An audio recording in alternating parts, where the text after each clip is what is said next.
All right, y'all, so I've been procrastinating on doing this video, but here it is. Today I'm going to talk about a story that happened back when I was in my early 20s.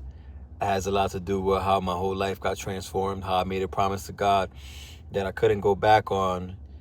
Life or death situations, police chases, drama. I'm going to head right into it. The story takes place when I was in my early 20s. Back then, I was fearless. I did a lot of dumb stuff. Grew up getting chased by the police, running the neighborhood. So this particular day, I was walking around the neighborhood with a friend of mine. We were going to his house. I think we was going to his house. Now, I'll give you a little bit of context. So this story takes place around G and Tioga in the North Philly section of Philadelphia. I had a bunch of friends who would hang out on G and Tioga, and that was a block where they would, sell at. They would do different stuff. Some of them lived there or whatever. So I'm up on like G and Venango, and I'm walking down towards G and Tioga, and we're walking. I look over and I see like 3 or 4 cops. They were undercover. They were right out in broad daylight, and they had binoculars on them. And I could see that they were watching down G Street. And I look over at the cops as I'm walking by, and I say, "I smell bacon. I smell bacon." What was that for? So the cop turns around. He looks at me. He says, "What? You smell bacon?" He says, "I'll whoop your something." So I look at him and I say, "What?" Mind you, the cop is about 6 foot something, probably around 250 pounds. I'm like 5'6", 165. Anyway, so I look at him and I'm like, "What?" I said, "Put your gun and your badge down and we're going to find out if it's true what you just said." And he looks at me and he's like confused, like why this 165-pound kid is telling him to put the gun and badge down and fight him. So he looks at me and he walks off. What is it? He just walks off. So I look at my friend Brandon. I'm like, "Yo, we got to go in the crib, bro. They coming back." And his house just happened to be right there in front of where it all took place. So dude hits the corner and we go in the house. I already knew it was him for some drama, because in Philly, yo, if you play with the cops, bro, they'll do you dirty. So anyway, we go in the house and I start looking for places to hide. I know the cops are coming back. And Brandon's cousin was there, a girl. And we go in the house. We were like, "Yo, something just happened with the cops." She's like, "All right, go upstairs, go hide." So I go upstairs. I go to the bathroom. It's a 2-story house.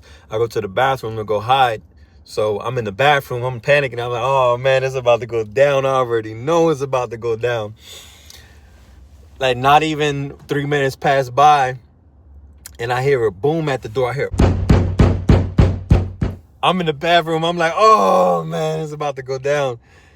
So she opens the door. So the same cop, the big, tall, bald, white dude is there. And now he has backup with him. He has his other undercover buddies with him. She yells at him. She's like, "No, you can't come here. You don't got no warrant. Like, you're not coming in here without a warrant." He says, "I don't need an effing warrant." He pulls the door open, barges in. The girl ends up telling him that I'm upstairs in the bathroom. There's no other way, because he went straight up the steps. I heard boom, coming up the steps.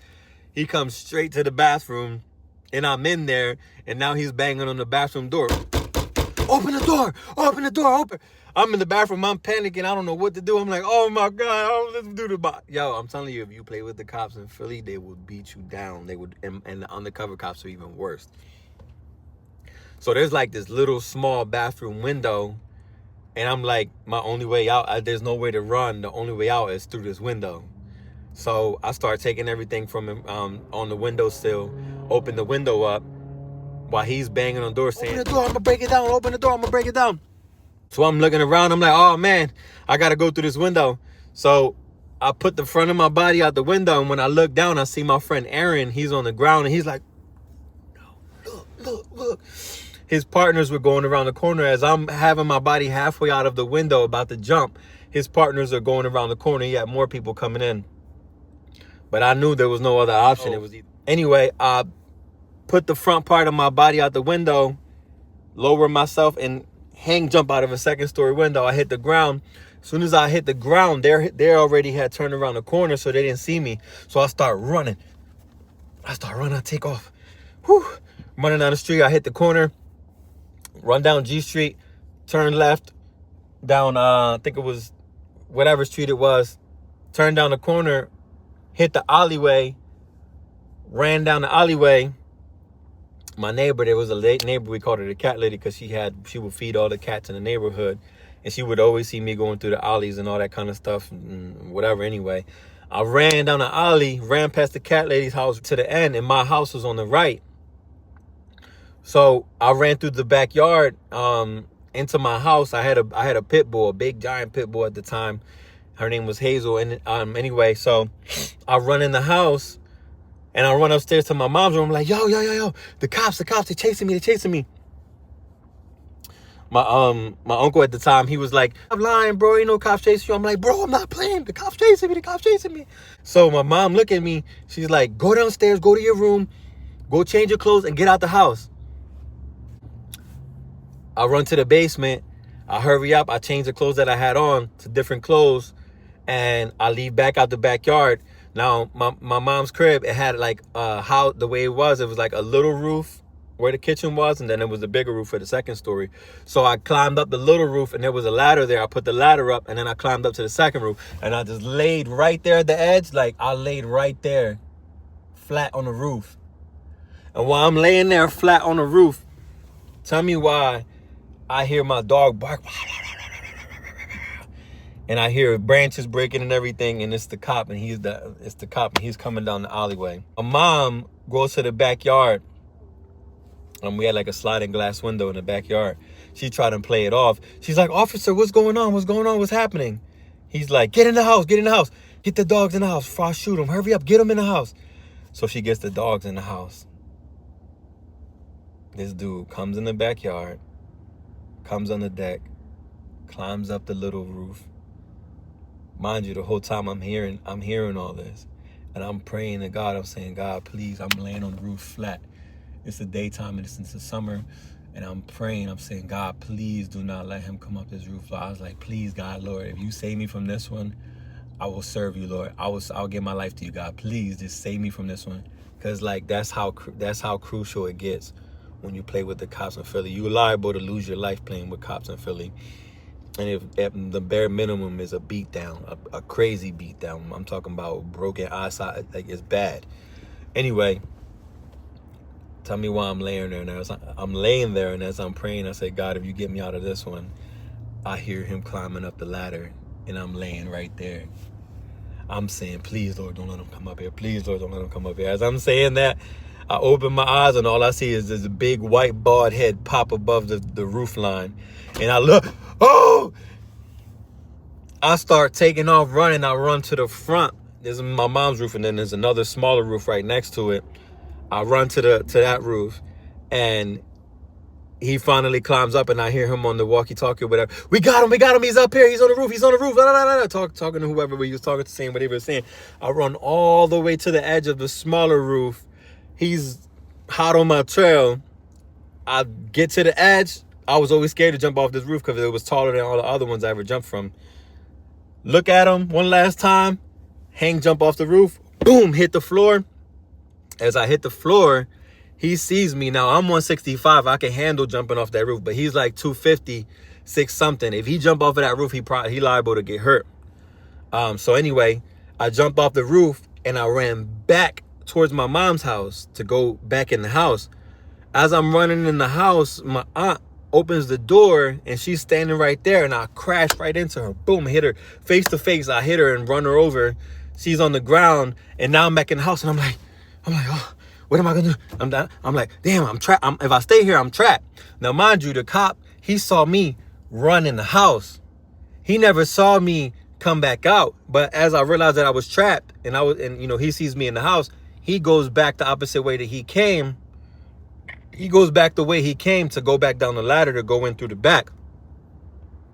He didn't have a chance. He didn't see me when I ran back the opposite way. So I realized I was trapped in that moment after I ran her over.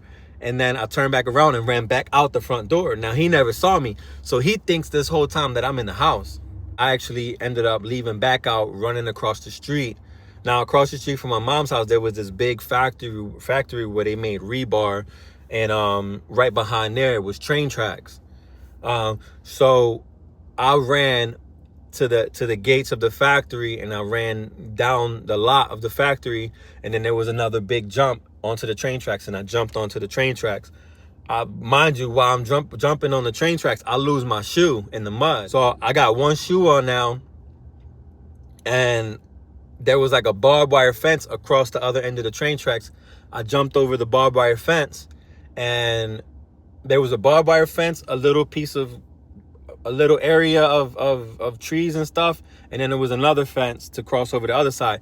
Anyway, I stood in that area, and I buried myself with all these leaves and all this, whatever I could find, I buried myself in it, and I just stood there. Now, he's thinking I'm in the house. Now, at this time when he's in the house, he has my mom handcuffed. He's cussing her out, calling her all types of fat bees, and he's gonna do this and he's gonna do that. He's searching the whole entire house for me, and they can't find, for the life of them, they cannot find me in the house. They handcuffed my uncle, whatever, because they misidentified him as me. We looked a lot alike. They thought it was me for a second, realized it wasn't him. And so the whole time while all this is going on, all you hear is police sirens going crazy all over. Cops going, driving all over the place. The whole house is packed with cops. They're looking for me. So I'm in the bushes or whatever, in the tree line, and I'm covered in all types of stuff, all types of debris and old leaves and all types of stuff. And I'm laying there and I'm terrified. My heart is beating out my chest. I know that if this cop catches me, it's over. He's probably gonna kill me. This is what's going through my mind. So I'm like, under no circumstances can I get caught. So anyway, it's probably around 6 o'clock when this is happening. It's a summer day and it gets dark at 8 o'clock. So I'm in there from like 6 o'clock all the way till 8 o'clock when it starts getting dark. And the whole time from when the chase began to that time, all you hear is cop sirens all over the neighborhood. At this point, they have police helicopters with the lights. If you live in Philly, you know the police helicopters will flash the lights on the neighborhoods or whatever. They're going up and down there's cops now. There's cops on the train tracks. They're looking for me. There's lights. They're shining the lights all over the neighborhood, and I'm seeing the helicopters passing by as I'm in the tree line under all this brush. I'm like, damn, this is real. Like, this is crazy. Anyway, I said, what I told myself was I was gonna wait until it starts to get dark, and then I'm gonna come out and then walk the train tracks all the way down to B Street, which was like a good 1.5 miles away. So that's what I did. I waited till it got dark. I climbed up out of there, and I started walking the train tracks all the way down. Just so happens that I found an old sandal on the train tracks, and I put it on, and now I had a sandal and a shoe on my foot. I'm covered in all types of dirt. I'm covered in all types of cuts. I'm thirsty. I'm dehydrated. Like, it's real. So I walk all the way down the train tracks, all the way down to B Street, the B and Allegheny Street train tracks. I get off of the train tracks, and I'm like, all right, I'm good now. So I start walking the neighborhood. I'm walking. I'm not running. I'm walking. So I walk from, my aunt lives right on there on B and Westmoreland, on Kip and Westmoreland. So I'm walking from B and Allegheny to Kip and Westmoreland, and I'm going through the little ducky blocks or whatever. Now, as I'm going through the little ducky blocks, I'm walking past an old guy. He's out front of his house with a water hose cleaning the pavement. And I walk up to him like, hey, can I get some water? He looks at me. He says, oh, hard day at work? And I look at him like, yeah, hard day at work. He lets me get some water. I drink out the water hose, wash my hands a little bit or whatever it was. And I keep walking. I show up at my aunt's house or whatever, knock on the door. My cousin opens the door. My cousin from the last story that I told. He opens the door. He look at me like, yo, what happened to you? I'm like, the cops. He look at me. He's like, come in, bro. Go upstairs. I got some clothes for you. Go take a shower. So as one story comes to an end, another begins. The story does not end there. My life does not change for the better. From there, I continue to find myself in situation with cops. But one situation leads me to a boiling point where I have to face the promises that I've made to God and be faithful to that promise. Tune into the next episode to see how my life was transformed forever. Until the next one, stay blessed.